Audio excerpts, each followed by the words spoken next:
그때에 여호와께서 여호수아에게 이르시되 너는 부싯돌로 칼을 만들어 이스라엘 자손들에게 다시 할례를 행하라. 여호수아가 부싯돌로 칼을 만들어 할례산에서 이스라엘 자손들에게 할례를 행하니라. 여호수아가 할례를 시행한 까닭은 이것이니 애굽에서 나온 모든 백성 중 남자 곧 모든 군사는 애굽에서 나온 후 광야 길에서 죽었는데 그 나온 백성은 다 할례를 받았으나 다만 애굽에서 나온 후 광야 길에서 난 자는 할례를 받지 못하였습니다.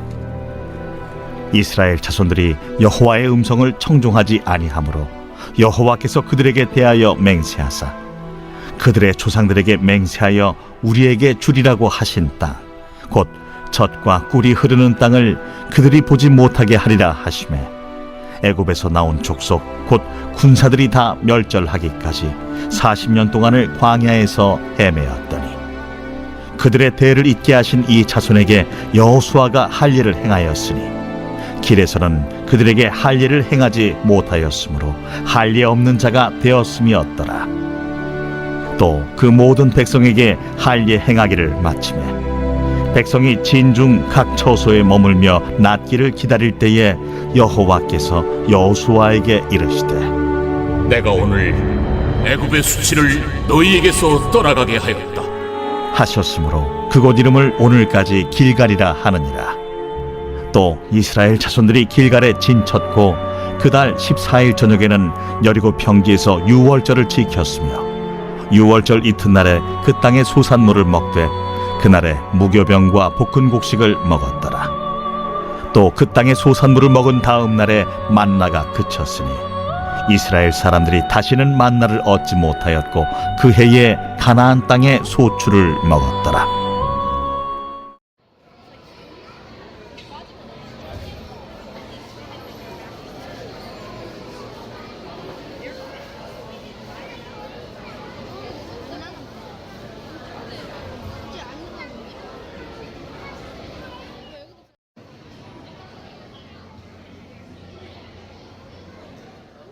인간의 우선순위보다 하나님의 우선순위부터 따르십시오 라는 제목으로 하나님 말씀을 증거하겠습니다. 자기개발 분야의 스테디셀러 중에 이런 책이 있습니다. 성공하는 사람들의 7가지 습관이라는 아주 유명한 책이 있는데 스티븐 콥이라는 사람이 썼습니다. 돌아가신 지 한 10년 조금 넘으셨는데 이 유명한 책에는 7가지 성공하는 사람들의 가지고 있는 공통된 습관에 대해서 소개를 합니다. 간단하게 살펴보면 자신의 삶을 주도하라, 끝을 시작하며 시작하라, 소중한 것을 먼저 하라, 윈윈을 생각하라, 먼저 이해하고 다음에 이해시켜라, 시너지를 내라, 그리고 끊임없이 쇄신해라 라는 이 습관이 성공하는 사람, 똑같은 일을 해도 성과를 많이 내는 사람들이 가지고 있는 공통된 특징이다 라고 말해줍니다. 저는 이 중에서 오늘 3번째 습관인 소중한 것을 먼저 하라. Put first things first. 중요한 것 가장 먼저 해야 될 것을 제일 처음에 하라 라고 하는 이 3번째 습관에 대해서 관심을 가지고 오늘 말씀을 나누고자 합니다. 왜냐하면 성경에 보니까 우선순위에 대해서 오늘 말씀해 주고 있기 때문에 그렇습니다. 이 스티븐 코비가 우선순위를 세우는 것에 대해서 이렇게 말한 적이 있습니다. 중요한 것은 일정표의 우선순위를 매기는 것이 아니라 당신 인생의 우선순위부터 정하는 것이다 라고 말했습니다. 제가 그러면 한번 여쭤보고 싶습니다. 여러분을 열심히 살아가게 하는 여러분의 우선순위는 무엇입니까? 우선순위가 뭐예요? 여러분, 아침이 되면 일어나야 되고 학교에 가야 되고 강의를 듣거나 또 하셔야 되고 비즈니스를 해야 되는데 열심히 살아가는 이유가 무엇입니까, 여러분? 코비 박사는 성공하는 사람들은 소중한 것을 먼저 해라. Put first things first 라고 말합니다. 다음 그림을 보면서 설명드릴게요. Big Rocks Approach to Productivity라는 내용이에요. 이게 무엇이냐면 이 유리병, 유리자가 있잖아요. 이 빈 병은 사람들의 인생입니다. 내 인생이 투명한 빈 그릇이에요. 여기에다가 저 큰 돌멩이들은, 락들은 건강, 저축, 가족, 신앙, 나의 뭐 경력, 지식 이런 중요한 것들은 큰 돌멩이가 되겠고, 그 다음에 자갈이 있어요. 아주 중요하진 않지만 그래도 웬만큼 중요한 것은 자갈 같은 모양으로 되어 있고, 그 다음에 모래 알갱이들은 해도 그만 안 해도 그만이에요. TV를 본다거나 뭐 게임을 한다거나 그런 거 있죠. 뭐 맛있는 과자를 먹는다거나 친구들하고 만나서 수다를 떤다거나 이런 것은 모래와 비슷하고, 그거보다 조금 더 중요한 것은 자갈하고 비슷하고, 아주 중요한 것, 기본적인 것은 돌멩이와 비슷합니다. 그래서 여러분이 한번 이것을 넣어보세요 라고 하면 막 모래부터 넣는 사람들이 있어요. 그죠? 인생에 내가 24시간 시간이 있는데 내 인생을 별로 중요하지 않고 쓸데기 없는 걸로 막 다 채우는 사람들이 있습니다. 그러면 그걸로 다 채운 사람들은 나중에 중요한 것을 60이 돼서 채우려고 했더니 건강이 안 들어가네, 유리에. 건강을 채우고 싶은데 그 전에 쓸데없는 걸 다 채웠기 때문에 건강이 안 들어갑니다. 노후 준비를 채우려고 했더니 그 전에 이미 쓸데없는 것으로 내 재정을 다 썼기 때문에 노후 준비라는 이 돌멩이를 집어넣고 싶은데 들어가지가 않아요. 어떤 사람은 이제 나이 먹고 신앙생활을 넣으려고 했더니 어때요? 갑자기 병원에서 당신의 병은 고치기가 어렵습니다. 호스피스 병동으로 가시죠. 라는 이야기를 듣는다면 어떻습니까? 난감하죠? 그런데 이 유리병은 인생에서 단 한 번밖에 채울 수가 없습니다. 그렇죠? 이 인생의 유리병은 단 한 개밖에 주어지질 않아요. 이번 생은 망쳤으니까 다음 생에서는 잘해야지 라고 하는 게 없습니다. 그걸 믿으려면 힌두교 같은 데로 가셔가지고 다시 태어나는 그런 교리가 있는 그곳에 가셔가지고 열심히 신앙생활을 해봐도 그거는 없는 거잖아요. 사실 인간이 만들어낸 개념이기 때문에 아무리 환생을 믿는다고 해도 그 환생은 존재하지 않습니다. 이렇게 인생에서는 중요한 것, 반드시 필요한 것부터 내 인생의 유리병을 채워야지만 나중에 1년이 지나고 5년이 지나고 10년이 지났을 때 우리가 하나님 보기에 또 사람들 보기에 내 자신을 보기에 우리가 감사한 인생을 그렇게 돌아볼 수가 있는 것입니다. 자, 이것을 보면서 우리가 다른 쓸데없는 것들, 취미생활들, 내가 쓸데없는 모임들 갖느라고 시간 낭비하고 건강을 잃어버리고 돈 낭비하고 그렇게 해서 살았다면 나중에 보니까 신앙이 빠져있네? 구원의 확신이 이 병에 빠져있네? 그 안에 인간관계가 다 깨져있네? 그 중요한 인간관계를 담지를 못했네? 노후 준비를 하지 못했네? 다 가졌는데? 성공했는데? 건강을 이제 잃어버려서 누워있네? 그렇게 되면 여러분 그 삶이 얼마나 의미가 있고 성공했다고 우리가 말할 수 있겠습니까? 우리가 바라고 원하기는 인생에 정말 중요한 것이 무엇인지, 정말 내가 아침부터 일어나서 열심히 잠도 안 자면서 그렇게 사람들하고 싸워가면서 살아가는 그 이유가 그 좋은 학위를 따기 위해서, 그 좋은 비즈니스, 그 사업을 내가 따내기 위해서, 그래서 내가 좋은 차, 좋은 집, 좋은 거 먹고 마시면서 편안하게 사는 것, 그것이 우선순위라면 나중에 더 큰 우선순위를 놓쳤기 때문에 후회하는 일이 반드시 생긴다는 사실을 우리가 알아야 될 것입니다. 우리 지도를 보면 이스라엘 백성들이 오른쪽 시딤에서 요단강을 건넜습니다. 하나님께서 그 강물을 그 강한 힘으로 강의 문을 열어주셔가지고 모든 사람들이 건넜습니다.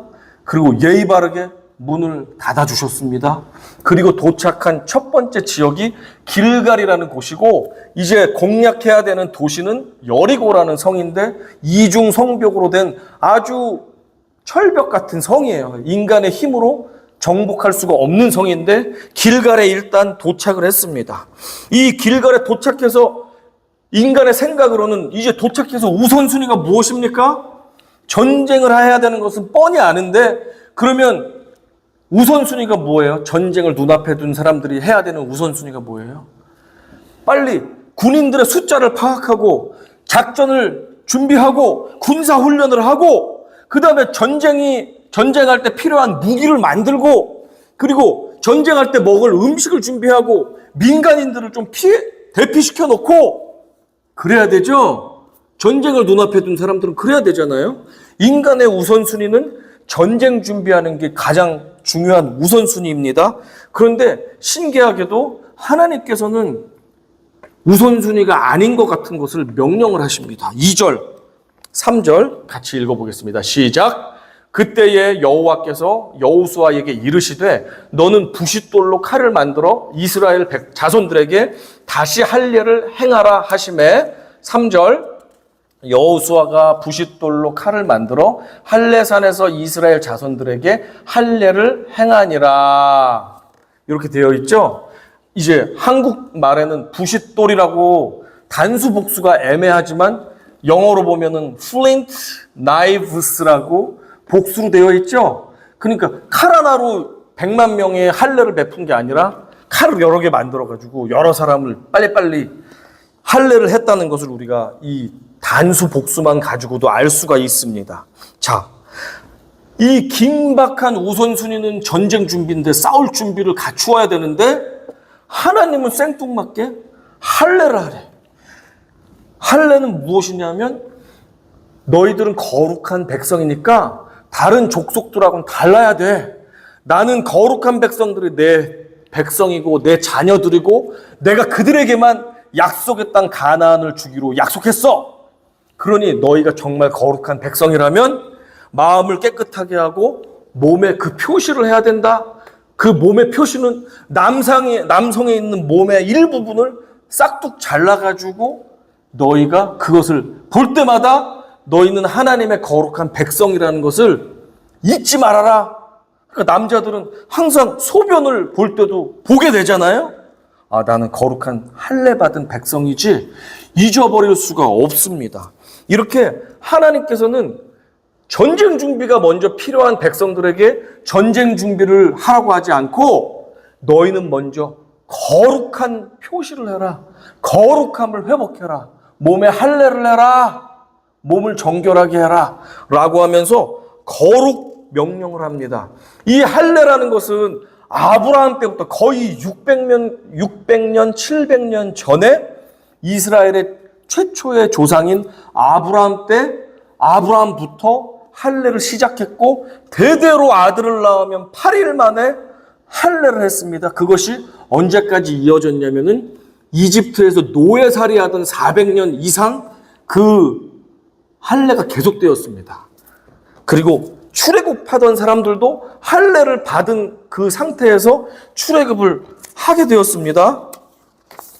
그러니 하나님과의 언약 백성, 하나님, 우리는 거룩한 자녀들입니다. 나는 너의 아버지가 된다. 너희가 내 말에 순종하고 거룩하면 내가 너희를 복 주겠다. 약속의 땅에 들여보내게 하겠다. 언제나 너희와 함께 하겠다라는 약속을, 계약서를 쓰잖아요.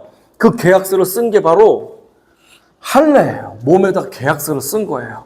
타투하듯이 몸에 계약서를 쓴 것이 할례입니다. 창세기 17장 11절에서 이렇게 말씀합니다. 너희는 포피를 베어라. 이것이 나와 너희 사이의 언약의 표징이니라. 계약서가 옛날에 종이가 없잖아요. 구약시대는 종이가 개발되기 전이란 말이에요. 종이가 없어. 어디다 계약서를 써? 몸에 그냥 새긴 거예요. 싹둑 잘라가지고. 너희는 이것을 보면서 거룩하게 죄 짓지 말고 하나님을 아버지로 섬기면서 살아라.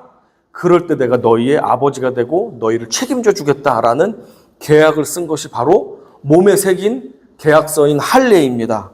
베드로전서 1장 16절에도 이렇게 되어 있습니다. 기록되었으되 내가 거룩하니 너희도 거룩할지어다 하셨느니라.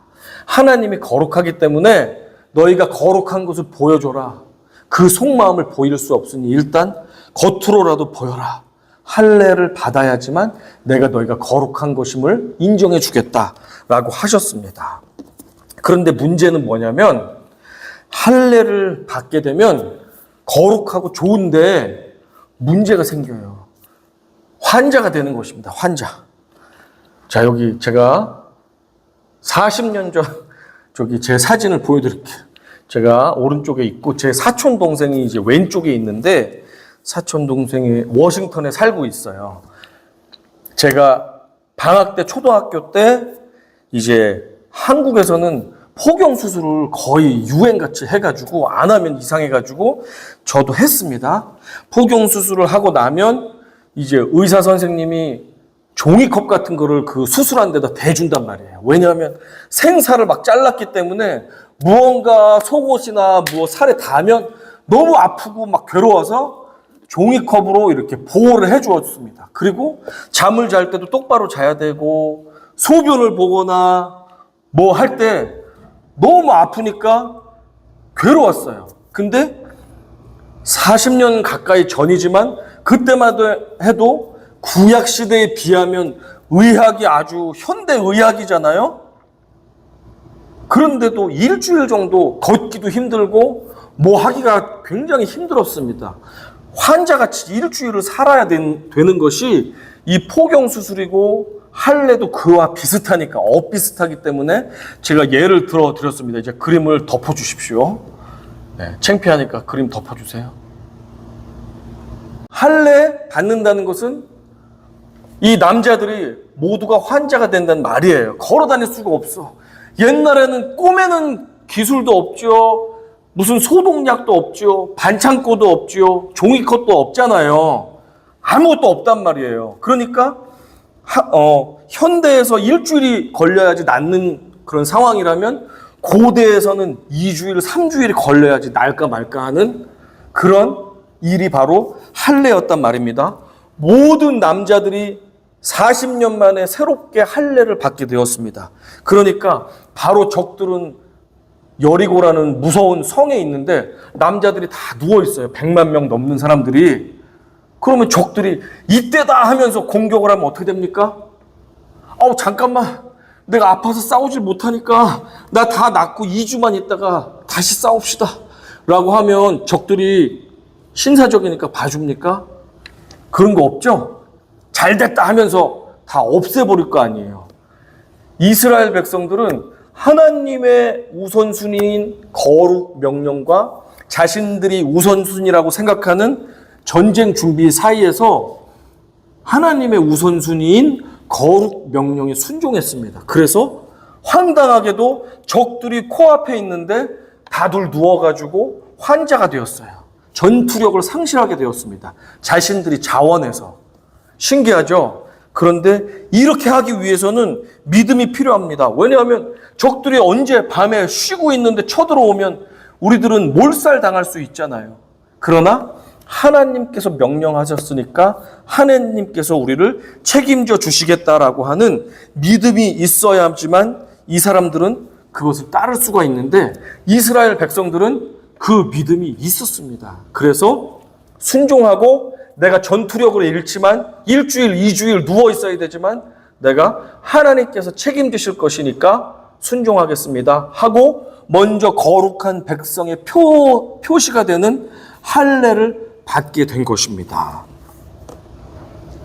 자, 이렇게 내 우선순위가 있습니다. 직장에 나가든지 학교에 가든지 장사를 하든지 가족들하고 관계를 맺으며 살아가든지 그것에는 우선순위가 있습니다. 그러나 그 우선순위와 하나님께서 요구하시는 우선순위가 때로는 충돌할 때가 있어요.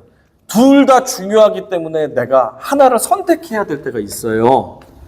그럴 때 여러분 한번 속는 셈 치고 하나님이 말씀하시는 더 중요한 우선순위를 먼저 따라 보세요. 내가 생각할 때는 내가 지금 눈앞에 있는 당장 급한 이게 우선순위지만 하나님께서 요구하시는 우선이 있다면 그걸 한번 해보세요. 그럴 때 하나님이 어떻게 역사하시는지 우리가 믿음으로 볼 수 있기를 바랍니다. 그것이 믿음 생활이고 그것이 전능하신 하나님이 일하시는 것을 우리가 경험할 수 있는 그 시간이 됩니다. 내 우선순위대로 먼저 다 하고 내가 할 수 있는 능력대로 내가 다 해버리면 그 다음에 하나님은 뭘 해야 됩니까?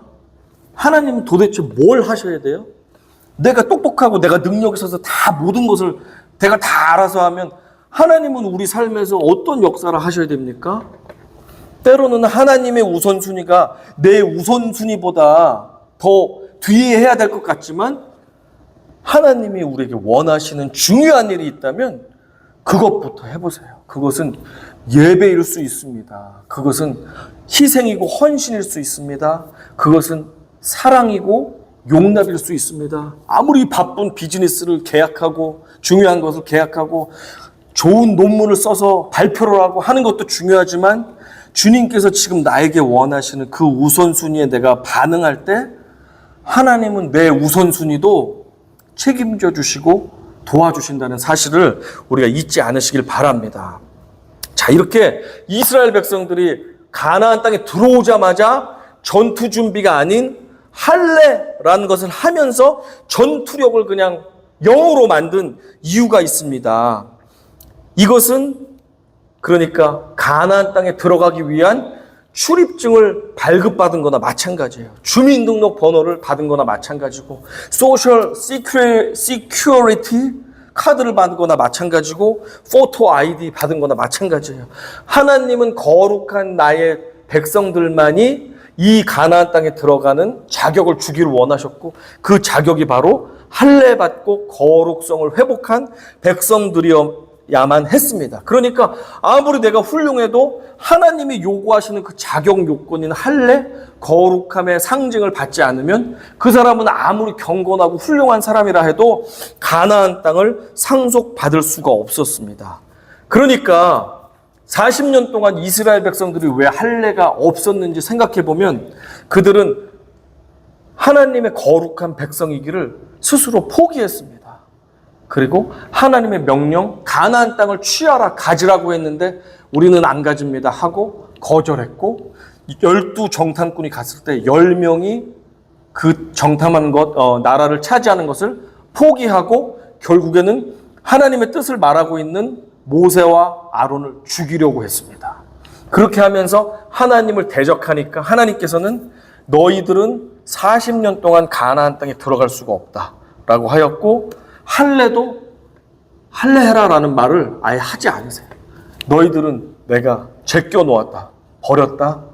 너희 후손들이 그 땅에 들어가게 될 것이다 라고 말씀하셨습니다. 그렇기 때문에 거룩성을 잃은 사람들은 하나님께서 버리셨고 그 다음 세대가 거룩성을 회복할 때 가나안 땅에 들어가게 하셨어요. 그래서 그 다음 세대가 지금 그 자격 요건을 갖추기 위해서 정결하게 자신의 몸을 거룩하게 하고 할례를 받게 된 것입니다. 9절 같이 읽어보겠습니다. 시작. 여호와께서 여호수아에게 이르시되 내가 오늘 애굽의 수치를 너희에게서 떠나가게 하였다 하셨으므로 그곳 이름을 오늘까지 길갈이라 하느니라. 자, 그 땅의 백성들이 순종하는 것을 보고 하나님께서 기뻐하셨던 것 같아요. 그래서 백성들이 처음 캠프를 친 가나안 땅의 첫 정착지를 길갈이라는 이름을 주셨는데 그 뜻은 수치가 굴러갔다라는 뜻입니다. 어떤 수치입니까? 그 수치는 애굽 땅 이집트에서 400년 동안이나 종살이를 하면서 온갖 조롱과 핍박과 멸시를 받았던 그런 수치. 그 수치를 이제는 내가 굴러 넘어가서 떠나 보내었다라고 하시면서 이제 너희가 머무는 땅은 길갈이라고 해라. 너희의 모든 수치가 이제 굴러 넘어갔다 라고 하셨습니다. 자, 이 수치를 완전히 졸업식을 하게 해준 그 하나님 너무 감사하잖아요. 이 수치를 완전히 결별하게 해주시면서 중요한 행사를 또 지키라고 하십니다. 광야 기간 동안에 지키지 못했던 행사 하나를 지키라고 하는데 그것은 다름 아닌 유월절이라는 절기를 지키라고 하셨습니다. 자, 이 유월절이 무엇이에요? 유월절 그 날에 어린 양을 잡아가지고 그 피를 집에 문설주가 있습니다. 그 문설주에다가 발라요. 이렇게 피를 바르면 죽음의 영이 지나가다가 그 보배로운 피가 발라진 그 집에는 죽음의 영이 들어가서 그 가족들을 해치지 못합니다. 그렇게 하면서 하나님께서 우리를 보호해 주시고 구원해 주시는 것을 나타내는 것이 유월절이고, 그 유월절의 어린 양의 피는 구약에서는 동물의 피지만 신약으로 오면서 예수 그리스도의 피가 죽음의 모든 영으로부터 우리를 살리는, 보호해주는 예수의 보혈이 되는 것입니다. 아멘?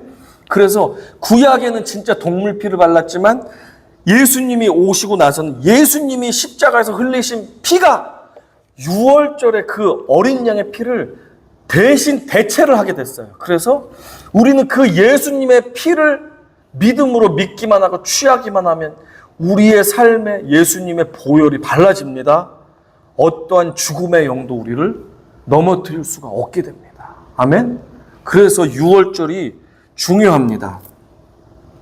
유월절을 행하면서 마치 중학교를 졸업하면 고등학교를 입학하잖아요. 그것처럼 할례를 받고 유월절 의식을 행함으로써 과거에 중학교 때 왕따고 막 못난이었고 너무 고생하고 힘들었습니다. 그 모든 수치와 조롱을 이제는 하나님께서 고등학교라는 곳으로 옮겨주시면서 내가 너를 이제 세워주겠다. 너를 빛나게 하겠다. 너에게 영광을 주겠다. 라고 하면서 너희가 그러면 입장할 수 있는 자격인 할례를 갖추어라.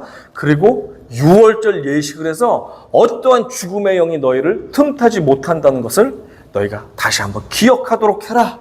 라고 하면서 졸업식과 입학식을 한번 하고 가나안 땅에 새로운 고등학교 과정, 대학교 과정으로 지금 입학을 시켜주십니다. 이제 그동안에 수치스러웠던 이집트에서의 생활들, 그리고 광야에서 하나님 앞에 배신해서 배신자로 살았던 그 수치스러웠던 모든 시간들을 이제 여기까지만 하고 너희들은 졸업시켜줄게. 너희들은 승진시켜줄게.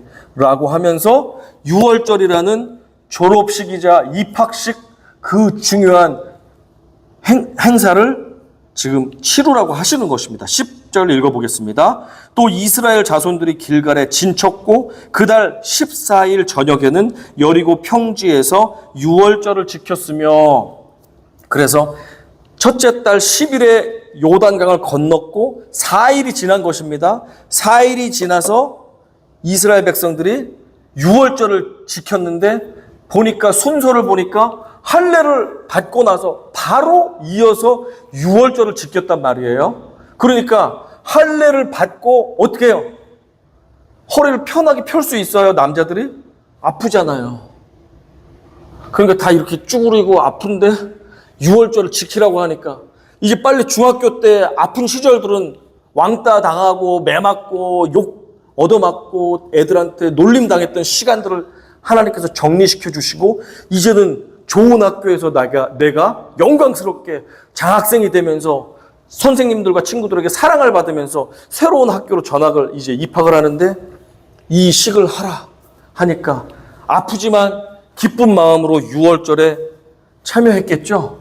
그리고 그동안 조상들이 광야에서 하지 못했던 할례도 받았고 유월절도 행하면서 이스라엘 백성들은 야, 이제 진짜 하나님께서 아브라함에게 약속했던 그 약속이 우리 가운데 이루어졌는데, 요단을 건너서 이루어졌잖아요. 그런데 진짜로 하나님이 우리를 자신의 자녀들로 삼아주시는구나.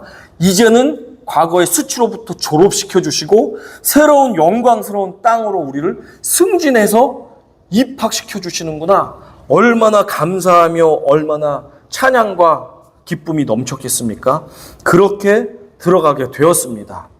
그리고 한 가지 더, 하나님께서는 이제 새로운 학교, 새로운 레벨로 승진해서 올라갔다.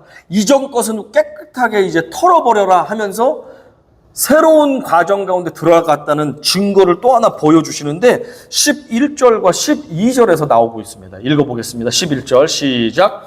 6월절 이튿날에 그 땅의 소산물을 먹되 그 날에 무교병과 볶은 곡식을 먹었더라. 그 땅의 소산물은 을 먹은 다음 날에 만나가 그쳤으니 이스라엘 사람들이 다시는 만나를 얻지 못하였고 그 해에 가나안의 땅의 소출을 먹었더라. 이게 무슨 말이에요? 40년 동안은 농사를 지을 수가 없었어요. 그 땅은 사막과 같았고 이스라엘 백성들은 하나님이 출발하면 바로 짐을 싸서 출발해야 되는 방랑하는 족속이었습니다. 원더링하는 사람들이었어요. 그러니 농사를 지어도 씨를 뿌려도 비도 오지 않고 사막에 아무리 땅이 좋아도 씨를 뿌려서 열매를 맺으려고 하면 하나님이 자 출발해라 그러면 출발해야 되는데 어떻게 농사를 지어서 정착해서 살 수가 있어요? 없죠? 그러니까 이스라엘 백성들은 음식이 없는데 어떻게 살아요? 하나님께서 책임지고 만나라는 것을 내려주셔서 이스라엘 백성들이 40년이나 먹을 것이 없이 걱정 없이 살 수 있게 하셨습니다. 그런데 이제 새로운 단계에 넘어오니까 만나가 그쳤다라고 말씀하고 있습니다. 그 땅은 젖과 꿀이 흐르는 아주 풍성한 땅이에요. 마치 한국에 살다가 미국에 오면 막 가지가 이만하잖아요. 한국까지는 요만한데 미국까지는 막 슈퍼 가지, 막 슈퍼 당근, 막 뭐든지 막 슈퍼 사이즈잖아요. 막 대형 사이즈고 막 햄버거 먹으러 가도 막 콜라가 막 한국에서는 온 가족이 먹는 사이즈를 혼자서 빨대 꽂아서 막 먹고 있고 막 몸이 이런 사람들이 막 저기 패스트푸드점에 가면 막 앉아 있잖아요. 모든 것이 슈퍼 사이즈인데 가나안도 그랬습니다. 먹을 것이 풍족했기 때문에 이제는 더 이상 너희들이 만나를 의존하면서 살 필요가 없다. 광야에선 너희들이 농사 지을 수 없었지, 먹을 게 없었지, 내가 책임졌지만 이제는 너희가 그 어린아이 때 젖병 물려주지 않으면 생존할 수가 없었지만 이제는 너희가 스스로 일어나서 밥을 퍼서 먹을 수 있지 않니? 씹을 수 있지 않니? 이제는 가나안 땅에 있는 음식들이 너희 것이니까 너희 스스로가 찾아서 먹도록 해라 라고 하면서 하나님께서 이제는 진짜로 애굽의 수치와 광야에서의 고생과 어려움들을 다 졸업시켜 주시고 다음 단계로 업그레이드 시켜 주셔서 중학생이었으면 이제 고등학생으로, 고등학생이면 대학생으로, 취준생, 취업을 준비하는 학생이었으면 이제는 좋은 직장에 들어가서 이제 앞길이 확 열리는 그러한 새로운 단계로 넘어가게 된 것입니다. 자, 인간이 처해 있는 상황에는 분명히 급하고 중요한 우선순위가 있습니다. 우리 집에도 있고 또 우리 가정, 직장에도 있고 우리 사업장에도 있잖아요. 당장 뭐를 갈아야 되고 그 다음에 당장 직원들 월급을 줘야 되고 당장 내일 아침에 출근하면 뭐부터 해야 되고 우선순위가 분명히 있습니다. 우리 인생에서 we should put first things first. 중요하고 우선되는 것을 먼저 해야 되는 것은 당연하고 그것이 지혜로운 일입니다. 그렇죠? 쓸데없는 것부터 하면 정작 중요한 거는 시간이 없고 바빠서 못하다가 망치는 경우가 많습니다. 하지만 아무리 우선순위가 중요하다 할지라도 하나님이 우리에게 자녀로서 너희는 거룩해라. 너희는 나의 자녀들이다. 하나님의 부르심을 잊지 말라라고 하는 우선순위를 항상 주시잖아요. 그렇다면 아무리 급하고 바쁜 일이 많다 할지라도 하루에 시작할 때 우리가 단 5분이라도 하나님 아버지 좋은 날을 주셔서 감사합니다. 나는 주님의 거룩한 자녀입니다. 내가 열심히 공부하고 내가 열심히 선생님이 되어서 가르치고 내가 열심히 비즈니스를 하고 내가 엄마요 아빠요 부모로서 또 자녀로서 가족을 돌보고 이렇게 일하고 섬기는 것은 다 하나님의 자녀로서 하나님께 영광 돌리기 위해서 하는 것입니다. 라고 내 정체성과 내 거룩함과 내 우선순위를 먼저 챙기고 나서 다른 급하고 중요한 일을 해도 늦지가 않습니다. 5분만이라도 하나님 좋은 날 주셔서 감사합니다. 저는 주님의 자녀입니다. 내가 이렇게 미국에서 사는 것, 내가 이렇게 직장이나 사업장이나 학교나 가정이나 이 동네에서 우리 한인교회에서 이렇게 섬기고 사는 것은 하나님의 기쁨이 되기 위해서입니다. 하나님의 구원의 자녀로서 많은 사람들을 영화롭게 하기 위해서 저는 살아갑니다. 라고 고백하고 그 다음에 급한 걸 시작해 보세요. 그러면 우선순위를 바로잡는 자에게 하나님께서는 우리의 안전과 우리의 먹을 것과 우리의 진로와 우리의 해야 되는 모든 것을 도와주시고 책임져 주신다는 것을 한번 테스트해 보시기 바랍니다. 아멘. 그렇게 하시는 믿음의 동역자들이 다 되시기를 간절히 소망합니다. 그렇지 않으면 결국엔 내 유익, 내 영광, 내 이름을 위해서 내가 좀 잘 먹고 잘 사는 것 때문에 내가 사람들에게 좋게 보이기 위해서 애쓰며 수고하는 것이라면 나중에 어느 날 내가 중요한 것, 내 구원의 확신을 못 챙겼네? 우리 가족들의 구원을 못 챙겼네? 내 건강을 못 챙겼네, 나중에? 그런데 주님이, 야, 이제 그만하고 이제 돌아와라. 라고 할 때, 우리가 어떻게 해야 되겠습니까? 야고보서 4장 13절 이하에 보면은, 우리를 깨우쳐주는 말씀이 나오는데 같이 한번 또박또박 읽어볼게요. 시작. 들으라, 너희 중에 말하기를 오늘이나 내일이나 우리가 어떤 도시에 가서 거기서 1년을 머물며 장사하여 이익을 보리라 하는 자들아, 내일 일을 너희가 알지 못하는도다. 너희 생명이 무엇이냐? 너희는 잠깐 보이다가 없어지는 안개니라. 너희가 도리어 말하기를 주의 뜻이면 우리가 살기도 하고 이것이나 저것을 하리라 할 것이거늘. 우리가 아무리 인간의 계획으로 그래, 지금은 중요한 게 이거니까 이거를 먼저 해야지, 스펙을 쌓고 이력을 쌓고 그 다음에 물질을 모은 다음에 그 다음에 나중에 노년에 돼서 이제 할 일이 시간이 많아지면 그때 교회에 충성해야지, 열심히 해야지 하는 사람들도 있습니다. 그런데 그 노년을 하나님이 얼마나 나에게 주실지 누가 개런티를 해줄 수 있습니까? 하나님이 너 이제 그만하고 와 라고 하면, 아, 주님, 제 인생의 유리병에 아직 이거 중요한 거 못 담았는데요. 내가 열심히 사업하느라고 가족들하고 오붓한 시간 한번 못 가져봤는데요. 좀 가족들하고 시간 갖고 가면 안 될까요? 거기 익스큐즈를 누가 해주겠습니까?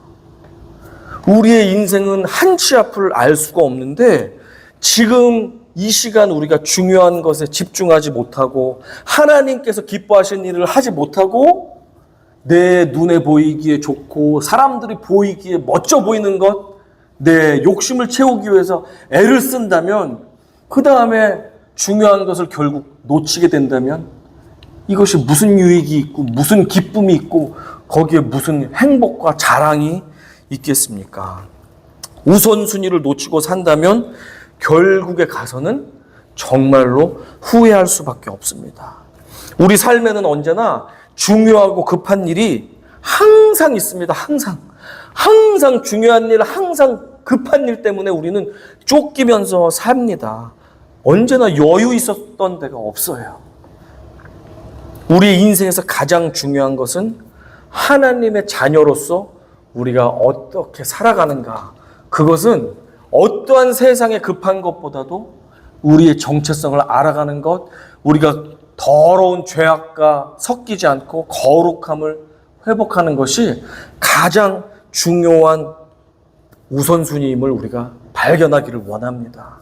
그래서 하루의 시작에 오랜 시간이 걸리지 않아도 내가 누구인가, 나는 하나님의 자녀지, 나는 왜 살고 있는가, 하나님을 기쁘게 해드리고 나에게 맡겨주신 사람들에게 사랑으로 섬기며 주님께서 원하시는 삶을 내가 살아내기 위해서, 그러면서 더불어 잘 살기 위해서 나는 살고 있지 라고 하는 우리의 살아가는 우선순위를 발견한다면 그 다음에 급하고 중요한 일은 하나님께서도 책임져 주실 것이라는 사실을 잊지 마시기 바랍니다. 아, 내가 저 형제 자매에게 잘못을 저질렀네. 그러면 그 미워하는 마음으로 계속 살지 말고 때로는 용기를 내서 손을 내밀고 용서를 청하고 내가 그에게 손해를 끼쳤다면 내가 기꺼이 그 손해본 것에 대해서 돌려주고 갚아주고 마음이 상한 것을 위로해주고 하면서 하나님께서 먼저 우리에게 원하시는 우선순위 내가 누구인가? 나는 왜 살아야 하는가? 하나님의 거룩한 자녀로서 살아간다면 내가 일론 머스크 같이 성공하지 않아도 나는 이미 주님 안에서 성공한 사람이라는 사실. 이미 주님은 내가 연약해 보이고 부족해 보여도 내가 성실하게 하나님의 자녀로서 살아가는 것만으로도 내가 어떠한 사람보다 내가 너를 가장 사랑한단다 라고 하는 칭찬을 받게 될 것입니다. 우선순위 우리 잊지 마시고 인간의 우선순위보다 하나님의 우선순위를 먼저 우리가 따르시기 바랍니다. 그렇게 함으로써 하루의 첫 단추를 똑바로 끼신다면 그 다음에 끼는 단추들은 어때요? 제 자리에 맞게 끼겠죠? 단추를 삐뚤어 끼면 어떻게 돼요? 목이 돌아가면서 따르게 되죠? 이렇게 하루 종일 이렇게 하면서 안녕 하는데 이상하죠? 하루의 시작을 하나님의 우선순위를 먼저 맞춘 다음에 출발하실 때 우리의 삶에 막힘이 있어도 주님께서는 우리의 홍해를 갈라주실 것입니다. 우선순위를 하나님 앞에 둘 때 우리의 요단강은 열리면서 우리는 약속의 땅에 들어가서 하나님께서 약속하신 그 은혜를 충만하게 누리게 될 것입니다. 어떻게 할 때? 내 우선순위만 쫓아가지 말고 먼저 하나님께서 우리에게 말씀하신 그 우선순위, 너는 하나님의 자녀이고 거룩한 백성이다. 그거를 먼저 따라갈 때 그 나머지 것들은 자동으로 하나님께서 필요한 것을 다 공급해 주신다는 사실을 믿으시고 이번 한 주간도 우리 주님 바라보면서 승리하시는 우리 모두가 되기를 간절히 축원합니다. 아멘.